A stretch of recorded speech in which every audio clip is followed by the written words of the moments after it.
Good morning, everyone, and welcome to the Early Edge. We are brought to you by BetMGM, the sports book born in Vegas. We've got a great show for you today. I'm very excited. We've got the Yankees meet up tomorrow, which I'm very excited about. We've got some other exciting announcements to talk about later in the week that pertain to this podcast. So I'm very excited about that too. I've said excited 4 times. Let's see if we are about the recap screen. 2-2. Coming off a 5-3 day with a lot of plus money. We do hit Larry's plus money play here, but we do also lose the minus 130 in tennis and the Freddie Peralta play under 17.5 outs. So we didn't exactly win you any money. Of course, Mike McClure's play ended up being a void thanks to I shouldn't say thanks to, but because of the injury. So we end up going 2-2, pretty even day. I see Steve Folkerts, Richard Pierre, Eric David, Joseph Akers, Brad Morris, KC3, Joshua's in the chat. Thanks for being in here. Thanks for hitting the like button. You're not here for me. You're here for the stars of the show. Let's bring him in right now. Got a great show for you today. We got Sniper. We've got Mackenzie Brooks. We got Buckets. I'm not exactly sure where to start. Buckets imitating Sniper's thing. We are Sniper. I should start with you. We're 58 days away from NFL season. And Mackenzie, I don't know if you're going to be on primetime pregame tonight like you were last week at this time, around between 6 and 7, but I think I'm going to be on with you tonight. Sniper, 58 days away from football season. I know you have a 58 to talk to us about. I do. One of my all-time favorite players. I believe he was my favorite player on the 46 defense for the 1985 Chicago Bears, and that would be Wilber Marshall. That's a great team. Wilber Marshall ended up playing for Washington after that, right? And he was very good for Washington as well. Mackenzie, do you have a favorite 58? I was thinking about it. I don't think I do off the top of the head. I might have to do some research throughout the show. Roquan for the Bears was 58. So okay. I know that's in your wheelhouse. So yeah, familiar. I'm in on that. Michael Brooks says Jack Lambert. That's super old school. Buckets, I'm sure you have a number 58 in football. Not soccer football, but football. Von Miller. Oh, that's okay. Does that sound right? Sure. That's workable. Good job, Buckets. Good job. All right. Well, we got a lot to get to. I do want to remind everybody that, Mackenzie and I will be on HQ tonight, primetime pregame with, of course, Katie Mox between 6 and 7. But CBS Sports Network today at 12 o'clock, I'll be hosting. Got a lot of NFL team profiles to cover, a lot of soccer to cover with Buckets and Martin Green, and, of course, some Major League Baseball. How about we get started? A little housekeeping. I know yesterday we talked about giving a ticket away on this show for tomorrow's July 9th meetup, which we'll talk about again in a few minutes. We had to kind of run that through legal and go through those permutations. So we don't actually have authorization quite yet. We might be able to give out a ticket tomorrow. So I do apologize for a delay on that or just not being able to do it. We're just not 100% sure at the moment. But again, if you can manage to come on July 9th, we'll talk about it again in a few minutes. Very easy to get a ticket. And hopefully, if you're going to be in the New York area, you can join me amongst so many others that are going to be there. I guess we should start with some bets. This is the Early Edge. We're trying to get early picks out here. Buckets, what you got?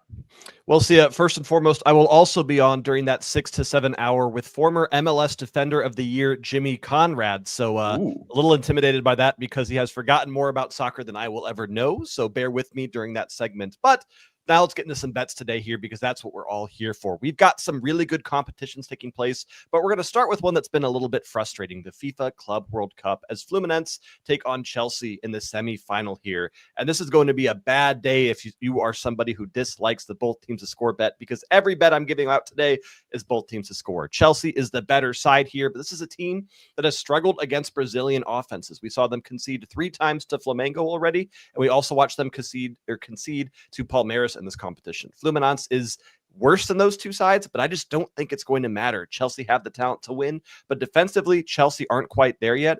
And considering whichever team wins this game wins 30 million pounds, you got to bet your ass that Fluminense is going to come out here swinging and doing their best that they can here. Then we go to a bit of a weird match because starting today, we have the Champions League qualifying round matches, which means we've got 2 months of Champions League football technically, but it's some sides that, Sia, I apologize, are going to be extremely difficult to pronounce. We've got a matchup this afternoon between Ignacia Rogazin taking on Breidablik Kopavogor. And we're taking, again, both teams to score at -110. Ignacia is the book's favorites in this matchup, sitting as a -145 favorite.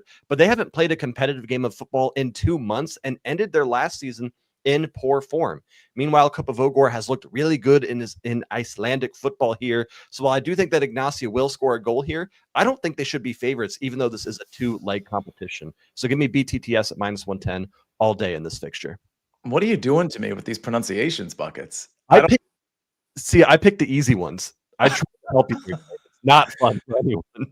That's None of these amazing. letters should be next to each other. Well, that's what I'm looking that's at. the thing. It's like I don't know what to do with this. This is going to be fun on the recap screen, so stay tuned for that. Danny Brasco is in the chat, so he's going to be at Yankee Stadium tomorrow as well. You can ask him anything you want. I know we already have some baseball questions in the chat, Sniper, which we're going to get to. And Mackenzie, I know the SportsLine model has the home run prop, so we're going to get to that as well.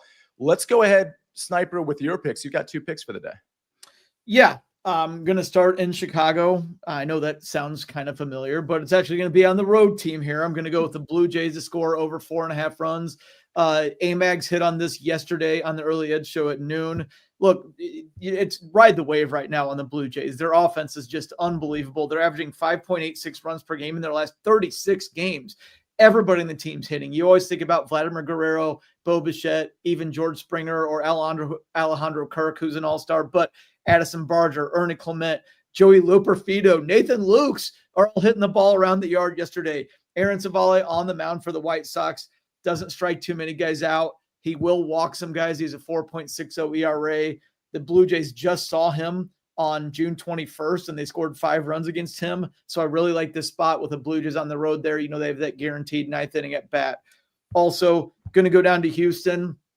Going to play the Astros on the run line here. I know the Guardians beat the Astros last night, but that snapped a 10-game losing streak for the Guardians. So once a team's lost that many in a row, you're probably playing with fire because they're eventually going to win one. Now that that losing streak's over, it's a good time to jump back against them, especially because the Astros are one of the best teams in baseball right now. Hunter Brown on the mound for the Astros has been one of the best pitchers in baseball. Second best in the American League, probably after Tarek Skubal, who's going to start the All-Star game. On the mound for the Guardians, Joey Cantillo. He's a left-hander. The Astros crushed the ball at home. They crushed the ball against lefties. They hit him hard last year. Jose Altuve had 2 doubles in that game. If you're looking at some home run plays, you could look at Altuve there. Isaac Paredes, who keeps hitting home runs, especially at home with the Crawford boxes there. Cam Smith, the youngster, crushes lefties. That's a good spot. Another place I wanted to look for home runs, the Red Sox at home against Kyle Freeland, the lefty. It's a really good spot for a bunch of right-handers there. Say Don Rafaela, Trevor Story, Carlos Narvaez, Roman Anthony, who homered yesterday. And CLE fan asked about home runs for PCA. PCA against a righty, absolutely, that's always a good play. Riley Green, he's facing Ryan Pepio. Pepio has given up a ton of home runs at home, but this game's in Detroit.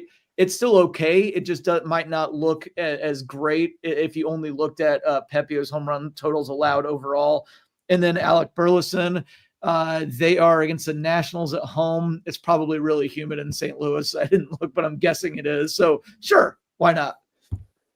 That was 90 seconds of as many baseball takes as you can possibly have as Mackenzie Brooks, if you're listening to the podcast, did the mic drop symbol. That Sniper, that was really good. And you're going to have more questions to come, including people want to know, do you like Hunter Brown's over strikeouts of, I believe it's 6.5 Ks. When you guys say Hunter Brown over Ks, if you could just actually put the number and the price, that would be a little bit more helpful, but we appreciate the questions nonetheless. Sniper, go ahead. The only thing about that is the Guardians are a really punchless offense, but they make contact. So they basically hit a lot of weak ground balls and pop it up a lot. So I'm not sure about the strikeouts there. Anything on the Astros side, the strikeouts is probably the lowest one, the lowest play on the totem pole for me. We've got a lot of stuff going on in the chat with respect to what I'm going to order and what I'm going to consume once I get to Yankee Stadium. Let's go around the horn real quick. Somebody was asking if I have like Cracker Jack or just regular popcorn. First of all, Mackenzie, do you know what Cracker Jack is? Same question for you, Buckets. Yes. Okay. Well, actually, I thought it was popcorn. It is, but it's like caramel popcorn. Oh, yeah. No, I'm in on that. I'm very much in on that. And we lost Buckets doesn't want a piece of this conversation. Well, it reminds me of the Jersey Shore has Johnson's popcorn, which is like a really, really good, I'm assuming, type of Cracker Jack. But my favorite type of baseball stadium food is when I go to Citizens Bank Park and they have ice cream in the Phillies helmet. And it's Yeah, just that's cute pretty when you get cool. a little helmet. Outside of that Phillies helmet part of that, that's super cool. Sniper, regular popcorn or Cracker Jack? Regular popcorn. I don't like the caramel corn really. And one of those big mixes where you have like caramel corn and cheese and butter. I always just eat all the cheese and the butter, and I'm left with the full thing of the caramel corn. I will say this, Cracker Jack did a good job many decades ago with like putting a worthless prize at the bottom because you're like, I want to know what the prize is. That just curiosity led you to think you liked Cracker Jack a little bit more than you actually did. Somebody is saying I'm a sushi guy. I'm actually not a sushi guy. I think sushi is largely overrated. Can we just, before we get to more picks, Sniper and Mackenzie, can we get to overrated, properly rated, or underrated on sushi as a whole? Sniper, you go first. I shouldn't even say anything on that. I'm no on fish in general, and then raw fish is even more gross. So I guess it has to be overrated. But it has to be overrated. Each his or her own guy. So I'm like, yeah. I'm super in on the sushi train, especially in Florida. It's awesome, and honestly, up here too, I enjoy it a lot. But it's a good mix up where you can still get like takeout, but it doesn't feel that bad for you junk food vibes. It's a good middle. Yeah, but it feels like you have to eat like 4 plates of sushi to be anywhere close to full, and that's like the super annoying part of it. Anyway, but Kens, would you trust sushi at a ballpark? Gosh, no, super not in on that discussion. That's not a thing. I hope that's not a thing. Speaking of ballparks, tomorrow I will see a lot of you. I saw Richard Pierre is definitely going. There were a couple of people that I think were on the fence. They weren't sure if they were going to be able to go or not. Hopefully you can all make it. We certainly have a lot of people going, but we have room for a lot more. Section 234. When you click on the link, which is in the podcast description and in this YouTube description, it'll take you to like the sections, and 234 is where we're all going to be sitting. Again, one more day. Don't forget to get Yankees tickets and join us for an official Early Edge SportsLine meetup at Yankee Stadium on July 9th. That's tomorrow. Coming out with me, A-Mags, Danny Brasco, Larry Hartstein, Mike Barner, Claudia Belafonte. Ben, our producer, is going to be there. Plus the first 75 people to buy tickets get free Early Edge merch. And I don't think we're quite at that 75 number yet. So free Early Edge merch, if you end up joining probably for the balance of the day, you'll probably be able to get that. We're going to have a little thing set up around 6 o'clock-ish outside of gate 4, where we're all going to be kind of congregating before we go into the stadium, so we can just kind of talk and hang out a little bit there as well. So very, very excited about that. We got to get to more picks. We got to get to home run plays. We got to get to some BetMGM promos. We got to get to a lot. So we're going to do that right after this message from our partners. We need your sports news anywhere. We've got breaking news to bring you. Then get your sports anytime you want them. Big trade news overnight to discuss. Because we know you need sports all the time. A lot of movement in the rankings this week. A legend adds to their legacy. We're bringing you that breaking news right here on HQ. CBS Sports HQ, anywhere, anytime, all the time. Joe Neuenfeld says, dang, Sia has never had good sushi. I have. I just think it's one of those things we just pretend to appreciate more than maybe we should, because it's such a delicacy to some people. Anyway, maybe I'm wrong. I've been wrong before. Let's get to some SportsLine home run model plays. We've got top MLB plays per the SportsLine model. Corey Seager, plus 355 versus plus 430. Junior Caminero, he's been on this list quite a bit. Plus 340 says SportsLine, but the real odds plus 450. And then here's some value. I mean, some serious. All these have value, of course, but this one's pretty serious, close to 200 points, or 2 points, I should say. James Wood, plus 415 versus the real odds of plus 600. Sniper, I want to get to you, but Mackenzie, any commentary on these 3 hitters? Yeah, I think the James Wood has a lot to do with, I mean, he averages around, like, he's usually like a plus 480 type of guy. So anytime you can get him at plus 600 is pretty awesome. I think historically against Sonny Gray, he hasn't had like his best career moments, but he's certainly not, he's not immune to giving up home runs here. So at plus 600, it just feels like a good principal play. Okay. Sniper, any commentary? I know you gave out some people already though. Yeah, I mean, Corey Seager, anytime he's healthy and going right, that's a good play. Against Jose Soriano in Anaheim there, that's a pretty good spot.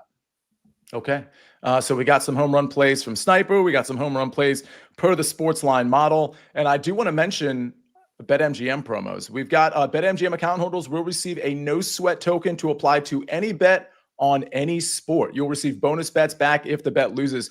And I got to say, when it comes to this no sweat token, I want to remind everybody that our best bets show for PGA and really the DP World Tour, because we got the Scottish Open and we've got the ISCO tonight at 7 o'clock. It'll be me, Patrick McDonald, Jason Sobel, and of course, Eric Cohen. Very much looking forward to that show because we have 2 tournaments. I will tell you right now, I'm going to have outrights on both. I'm really looking at a list of outrights that I'm going to refine for both tournaments. And I've got a play to give out for the Scottish Open. So why don't I give that out right now before we get to your WNBA plays, Mackenzie?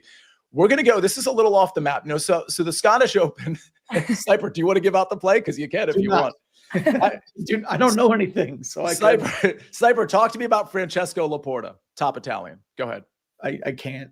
I couldn't even fake it. I'm not as good as Buckets at acting like I know when I actually don't know. So, yeah, go to Sia. Francesco Sam Laporta, must be football season. So this is a guy that plays on the World Tour. I like him as top Italian at plus 210. Now, there's the other 3 people in this are a guy that I do kind of like. I mentioned him on the DFS show. Matteo Manassero is in this top Italian group. Francesco Molinari in this top Italian group, and Guido Migliozzi. It's just those 4. I really like this number on Laporta at plus 210. I can't say I've ever bet him before because he really doesn't play on the PGA Tour. I think he might have played the U.S. Open, but he just strictly plays on the World Tour. And that typically, when you have the World Tour players mixing in with the PGA Tour players, it typically doesn't go well. But in terms of this top Italian market, a lot of these guys are just World Tour players. And to the extent they're not, like a Francesco Molinari, who plays a lot on the PGA Tour, he's just not in the form he was in, 5-6 years ago. So when you look at Laporta, what he's doing on the World Tour, it's actually pretty crazy. Not only are his finishing positions doing well, but his sustainability with what he's doing with the strokes gain metrics off the tee, on approach, with the short game, he's checking every single box. And I can't say that about any of the other 3. I think this plus 210 number is really, really interesting. And I think it's going to go down. And in some places, it's already gone down where it opened at around plus 210, plus 205. Some places you see it at plus 195 already. And it's starting to get sort of tied up with Matteo Manassero, who is the bigger name for sure, because he's popped a little bit more on the PGA Tour. The problem is his recent history just doesn't measure up to what Francesco Laporta is doing.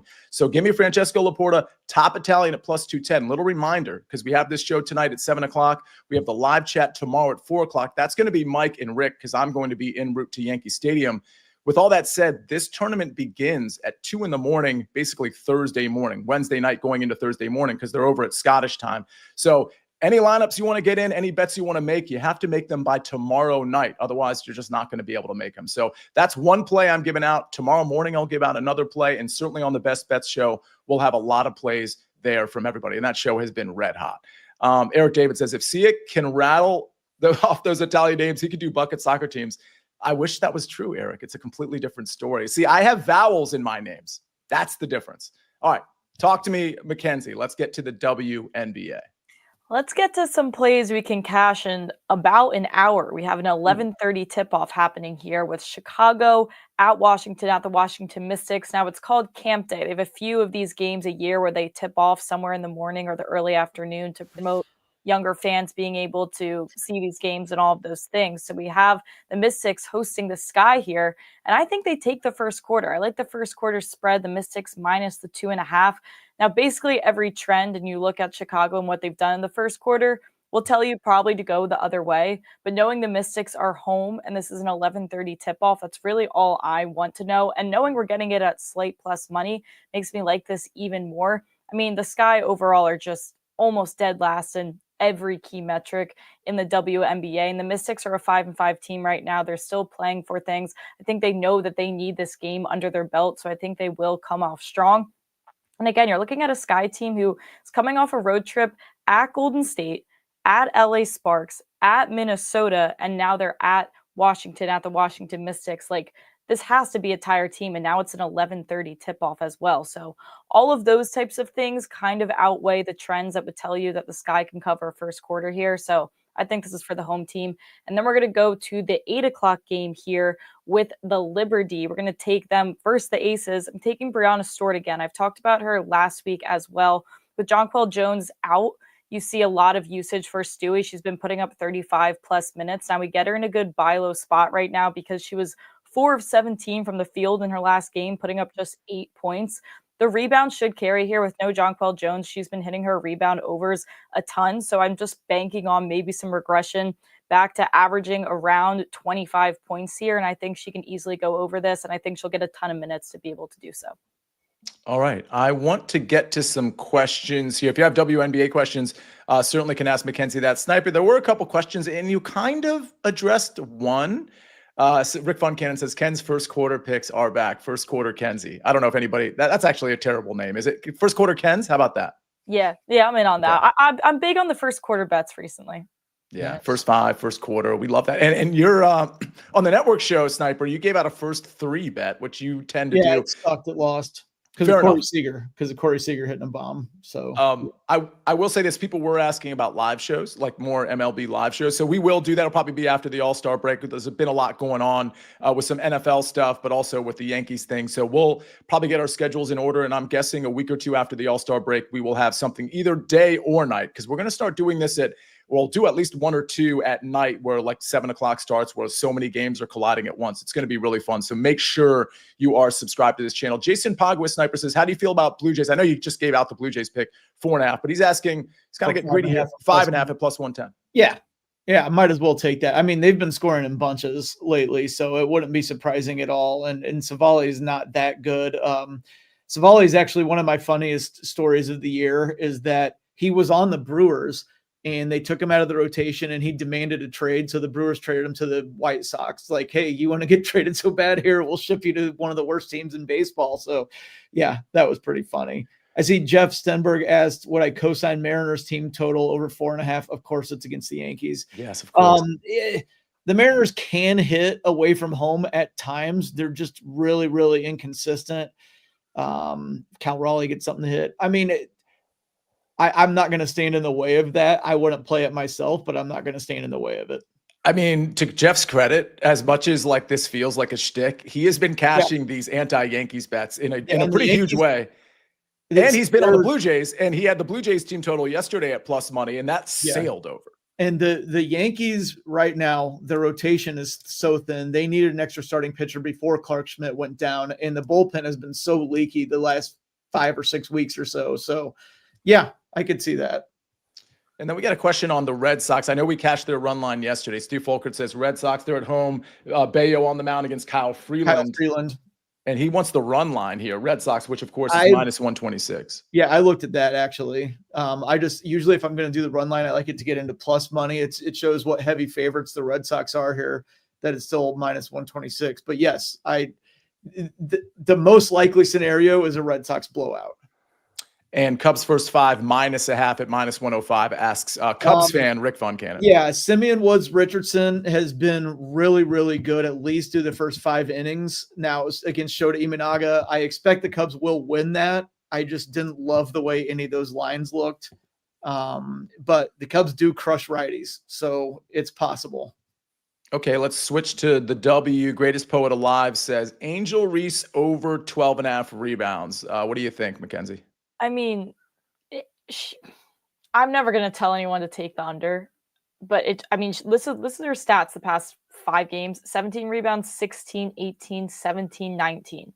Like, at some point, and I will say the Mystics are just right behind them in rebounding. Like, if you look at the leaderboard for that. So, like, it's not going to be like it's this crazy thing that they're so much better than the other team at this game. But still, I mean, who am I to tell you not to? She's literally almost putting up 20 rebounds a game. Like, it's crazy. This is where Zach would jump in with a contrarian play and take the under and hit it. That just feels like one of these. I never will take an Angel Reese under rebounds, but I will pick games to not play it. And this feels like one of them for me. Yeah, that's totally fair. Liddy in the chat, who is so gracious to help us with the like button. He has a parlay to consider if you want to do this at plus 120. Red Sox money line, Blue Jays money line, plus 120. Yeah, I mean, that's a good one. I like that. And as much as we don't usually like to do parlays, Liddy is pretty sharp. So I think that might be something to follow. Did we forget anything, Ben? I don't know if we forgot anything with respect to the Yankees game. We got that covered. But obviously, again, if you want to join us, or if you have any questions about the game, message us or tweet at us or whatever.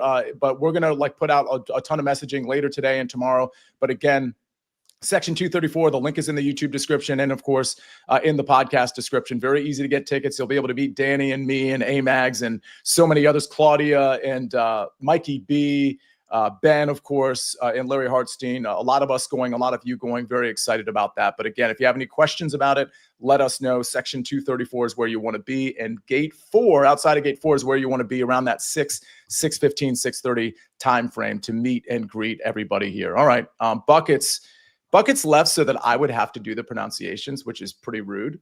But here's what we're going to do. We're going to get to the recap screen, and I'm going to do my best here, folks. Scottish Open, top Italian, Francesco Laporta at plus 210. Just another reminder, we've got the Best Bets show tonight at 7 o'clock on this SportsLine YouTube channel. Then we go to baseball. We give out a lot of baseball picks, a lot of baseball home run plays, but the official plays for the show, Blue Jays over 4.5 runs at minus 130, and the Astros minus 1.5. That's the run line at plus 110. That, of course, courtesy of the Sniper. Here we go. Buckets. Fluminense versus Chelsea, both teams to score, plus 110. And KF Ignacia Rogozin versus Bridebalik Kovacogor, both teams to score, minus 110. I did my best. Pretty good. Yeah. I got like 65% there. You know the law. Subscribe. You know the law. Subscribe. There's buckets. Mystics first quarter from Mackenzie. This one starts very soon. Minus 2.5 at plus 102. Again, that's a first quarter bet from first quarter Kansas. And then Brianna Stewart over 28.5 points and rebounds at minus 114. KC3 says nailed it. Just patronizing me at this point. No SportsLine picks today. We'll have SportsLine picks tomorrow. We got a great show for you tomorrow as well. But here are the home run plays again. Corey Seager plus 355 versus plus 430. Junior Cameronero plus 340 versus plus 450. And James Wood plus 415 says the SportsLine model, but the real odds plus 600. Christian Hastings says, you know the law. Don't forget, today at noon, CBS Sports Network, we've got an expanded version of the Early Edge. And Friday at noon, same deal, CBS Sports Network Early Edge. Absolutely love those shows. They're really good. And a lot of the NFL team profiles are on the SportsLine YouTube channel. They get put on the YouTube channel and on the podcast feed like a day or two later. So you can catch all of those right here. Ladies and gentlemen, a big thank you to Buckets, who had to skip out. I believe it was a power issue. Thanks to Sniper. Thanks to Mackenzie Brooks. Thanks to Ben. And thanks to all of you. Appreciate you hitting the like button. Appreciate you reviewing the podcast. And again, an exciting announcement about this podcast. And it's really all thanks to you that we're going to roll out at the end of the week. We might need your help with some voting, but very excited to announce this because it is something I'm very proud of, and I know every single member of the Early Edge is very proud of, but we need to get you to advance us maybe to a next round. Little teaser there. Ladies and gentlemen, thank you for joining the Early Edge. Have a great day. We'll see you next time. You know the law. We rest our case.